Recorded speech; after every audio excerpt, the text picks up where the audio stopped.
Hey guys, welcome back to my YouTube channel. ನಾನಿವತ್ತು ನಿಮಗೆ fish curry ಹೇಗೆ ಮಾಡೋದು ಅಂತ ಹೇಳ್ಕೊಡ್ತೀನಿ. ನೀವೇನಾದರೂ ನನ್ನ ಚಾನಲ್ಗೆ ಹೊಸಬ್ರಾಗಿದ್ದರೆ ಲೈಕ್ ಮಾಡಿ, ಶೇರ್ ಮಾಡಿ ಮತ್ತು ಕಾಮೆಂಟ್ ಮಾಡಿ, ಸಬ್ಸ್ಕ್ರೈಬ್ ಮಾಡೋದನ್ನು ಮರಿಬೇಡಿ. ಪಾತ್ರೆಗೆ ಆಯಿಲ್ ಹಾಕ್ಕೊಳ್ಳಿ. ಆಯಿಲ್ ಕಾದಿದ ನಂತರ ಈರುಳ್ಳಿ, ಬೆಳ್ಳುಳ್ಳಿ, ಶುಂಠಿ, ಚಕ್ಕೆ, ಲವಂಗ, ಗಸಗಸೆ ಹಾಕಿ ಚೆನ್ನಾಗಿ ಮಿಕ್ಸ್ ಮಾಡಿ ಫ್ರೈ ಮಾಡ್ಕೊಳ್ಳಿ. ಈರುಳ್ಳಿ ಗೋಲ್ಡನ್ ಬ್ರೌನ್ ಬರೋವರೆಗೂ ನೀವು ಚೆನ್ನಾಗಿ ಫ್ರೈ ಮಾಡ್ಕೊಳ್ಳಿ.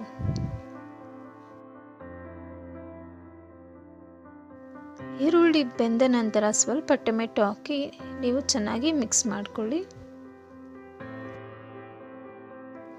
ಈಗ ನಾವು ರುಚಿಗೆ ತಕ್ಕಷ್ಟು ಉಪ್ಪನ್ನು ಹಾಕಿ ಮಿಕ್ಸ್ ಮಾಡ್ಕೊಳ್ಳೋಣ.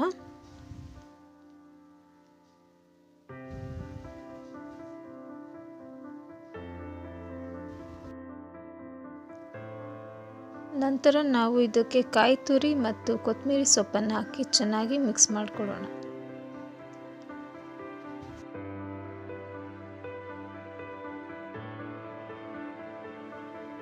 ಈಗ ಬೆಂದಿರುವಂಥ ಈ ಮಸಾಲೆಗೆ ನಾವು ಸ್ವಲ್ಪ ಧನಿಯಾ ಪುಡಿ ಹಾಗೂ ನಂತರ ನಾವು ಖಾರದ ಪುಡಿಯನ್ನು ಹಾಕಿ ಮಿಕ್ಸ್ ಮಾಡ್ಕೊಳ್ಳೋಣ.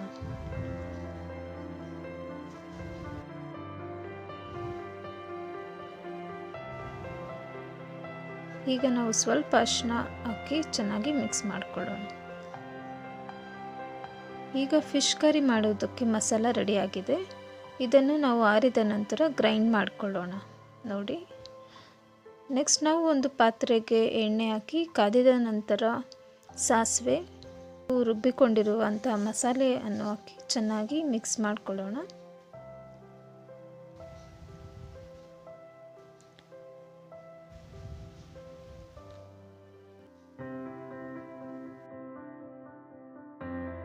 ಈಗ ನಾವು ಹುಣಸೆ ರಸವನ್ನು ಹಾಕ್ಕೋಬೇಕು.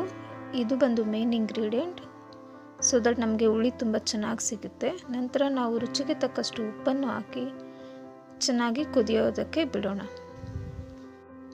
ಈಗ ನೋಡ್ಬೋದು ಮಸಾಲ ತುಂಬ ಚೆನ್ನಾಗಿ ಕುದಿಯುತ್ತಿದೆ. ಈಗ ನಾವು ಸ್ವಲ್ಪ ಗರಂ ಮಸಾಲ ಹಾಕಿ ಚೆನ್ನಾಗಿ ಮಿಕ್ಸ್ ಮಾಡ್ಕೊಳ್ಳಿ. ಈಗ ರೆಡಿಯಾಗಿರುವಂಥ ಮಸಾಲೆಗೆ ನಾವು ಫಿಶನ್ನು ಹಾಕ್ಕೊಳ್ಳೋಣ.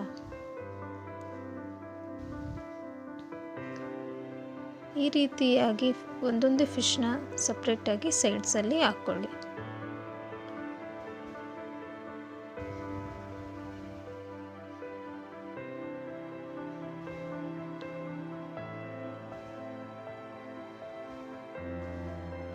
ಕೊನೆಗೆ ಈ ಮಸಾಲವನ್ನು ಸ್ವಲ್ಪ ಫಿಶ್ಶಿನ ಮೇಲೆ ಹಾಕಿದರೆ ಮೇಲೆ ಕೂಡ ತುಂಬ ಚೆನ್ನಾಗಿ ಬೆಂದಿರುತ್ತೆ.